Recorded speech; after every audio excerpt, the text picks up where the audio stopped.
একাদশী, হয়েছে এইটা নিয়ে 6টা একাদশী পালন করা হচ্ছে। মে মাসের 2 তারিখে ছেলের উপনয়ন হয়েছে, এই নিয়ে 6টা একাদশী হচ্ছে। তাই একাদশীর জন্য আজকে একটু এই যে ডালিয়া বানিয়ে দিব। তা ঘি দিয়ে, তেল তো চলে না, যেহেতু আমার কাকু শাশুড়ি বলছে তেল দিয়ে না, এই ঘি দিয়েই সবজিটা আমি ভেজে নিচ্ছি আগে। ছেলে পুজো করতে বসেছে, এই দেখো। হাই। এই যে সাবু কলা দিয়েছে, ফল দিয়েছে। একাদশীর দিন ঠাকুরকে সাবু কলা ফল দিতে লাগে, তারপরে সে প্রসাদ ও গ্রহণ করবে। এন দিয়ে দিচ্ছি সন্দক লবণ,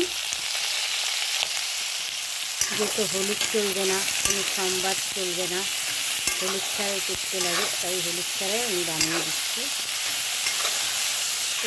লাগা একাদশীতেই করে, যেহেতু আচার্য বাবা বলেছে যে লাগার থেকেই করতে, তাই লাগাটাই করে, লাগা ছাড়া দুটোই করে। এখানে দিয়েছি পটল, বেগুন, কাঁচা কলা, কোয়াশ, আলু দিয়ে ডালিয়াটা বানাবো। এখন দিয়ে দিচ্ছি ধুয়ে রেখেছি মুগ ডালটা, সেই মুগ ডালটা দিয়ে দিব।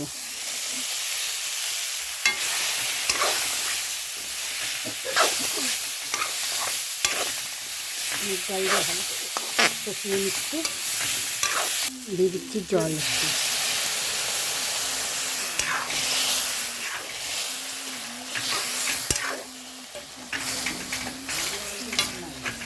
এখন এর মধ্যে ডালিয়াটা দিয়ে দিব, ডালিয়া দিয়ে কষিয়ে নেব।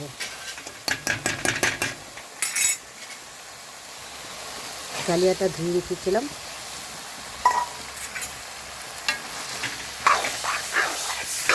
দিয়ে দিচ্ছি চিনি।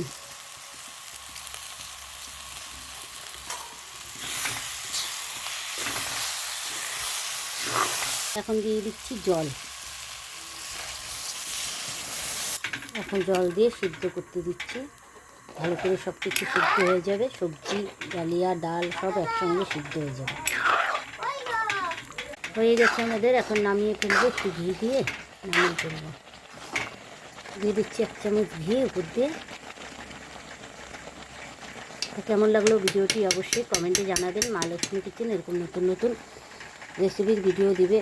আজকে তোমাদের দিলাম একাদশীর রেসিপির ভিডিও। ভালো লাগলে লাইক কমেন্ট শেয়ার সাবস্ক্রাইব করবেন। মা লক্ষ্মী কিচেন এরকম নতুন নতুন ভিডিও দেবে। এগুলো ভিডিওটি এখানে শেষ করছি। সকলকে জানাই শুভ দুপুর, আর সকলেই শুভ দুপুরে একাদশী সুন্দর করে পালন করো। যারা যারা একাদশী করো তারা অবশ্যই সুন্দর করে পালন করো, এই বলে ভিডিওটি এখানে শেষ করছি। নমস্কার বন্ধুরা।